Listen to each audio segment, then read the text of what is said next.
one man armed with the truth and some passion, I mean, I might be able to persuade some other people in the Senate who philosophically are on board with me but have been too afraid to speak up and they're too concerned about the leadership and their position in the Senate. Maybe I can get some people to think that this is their moment in history and that, you know, it's not about getting reelected. It's not about, you know, it's about the country. It's about what, you know, people have died in wars. You know, why are we going to let this country go down the drain? We may need you for president after the Senate run. Well, let's see if I can win the state of Connecticut. Mr. Schiff, have you ever seen the movie Mr. Smith Goes to Washington? Yes, yes. Do you ever think of yourself possibly as a Mr. Smith? It might be something similar, although I think the problems are a lot deeper than the ones that Jimmy Stewart encountered.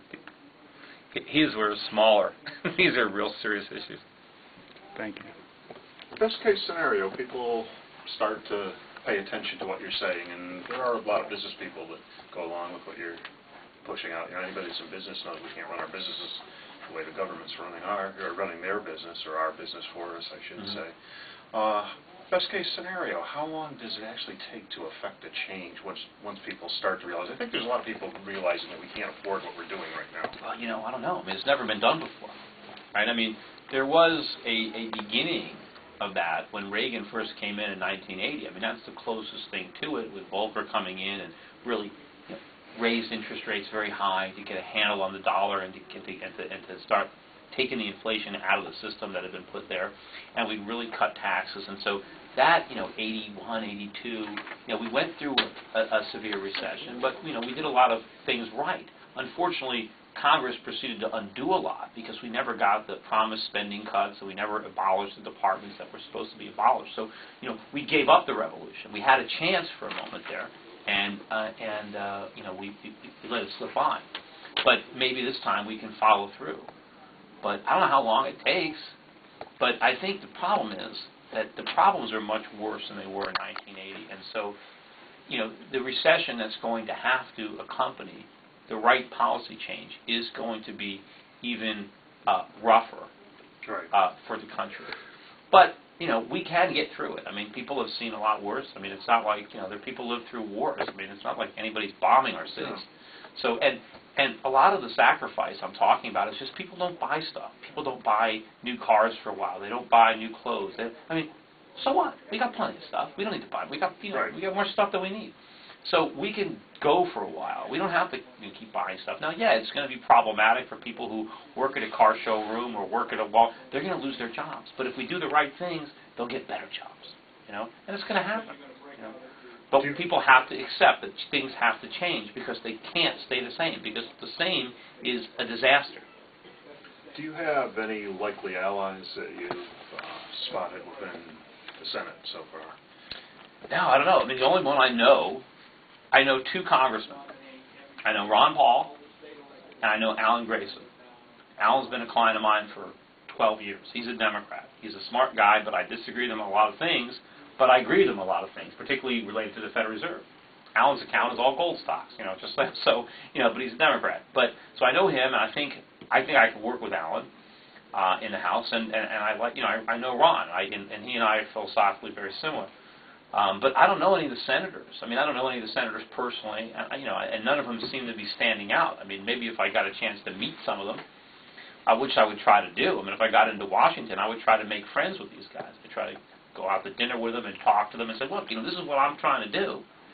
And, you know, maybe if I can win, that'll give them, you know, a little courage. That if I can win on this message, then maybe they can win on that message. And if I find allies, you know, maybe I can help them. You know, if they're coming up for re-election, maybe I can help raise money for them, you know, or something. But I just got to, you know, build a group of people that can stand up. And the Senate is powerful.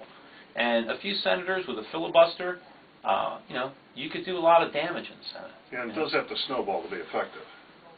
Well, I don't know if I can do it all by myself. No, because, that's but if I have, as far as having allies. yeah, but if I have a few people, I could take a break to go to the bathroom while someone else speaks, you know, and then, you know, so, but it could be done, you know. And this guy ran, you know, Ron Paul's son is running, in Kentucky. He could win, and then he'd be an ally. You know, he's on the same page, so.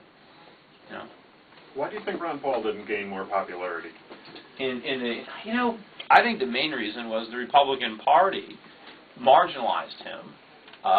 From the beginning, they kind of said he was a kook, and he was, not really a Republican. I mean, and I said, well, why isn't he really a Republican? Because he really wants to cut government? That's what makes him not a Republican? Because he's for sound money?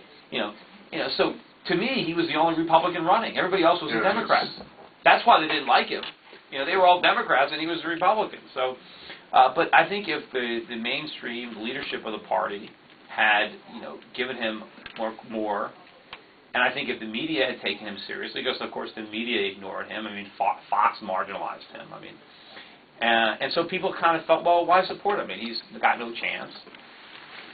And also, he was saying a lot of the things about the economy were in trouble. And people didn't realize that he was right, because all this stuff kind of happened after the primaries were over. I think had the real estate bubble burst 9 months earlier, and the economy started falling apart, he might have done better. He might have won. And I always thought that he was the only Republican candidate that had the chance of beating Barack Obama, because I knew during the primaries that by the time the general election came, that the country would be in such a severe recession that they would throw out any incumbents. And the only Republican that had a chance to say, hey, this isn't me, I didn't do this, was Ron Paul. Because all the other guys were Bush cheerleaders. And they all had, their fingerprints were all over the crisis. And it was hard to disavow it.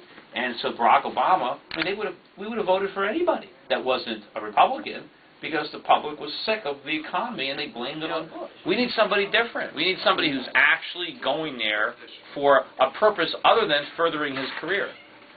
Who understands the problems and is committed to doing something about it. And the problem is Washington. The problem is government. All of our problems are coming from Washington. So someone has to go there and put a stop to it. And I don't think, any of the career politicians who are running are going to do that. They're just going to play the game. They're just going to be just like everybody else, and the problems are going to get worse. Powder dry until. Yeah, I'm going to do some other things. I'm going to try to take advantage first of my volunteers, and I want to start making a lot of phone calls and do a lot of direct mailing into the state. I've been on this show. This guy here, Palin Smith's going to have a YouTube, and that'll help you out immensely. Yeah, well, I'm already pretty popular on the internet.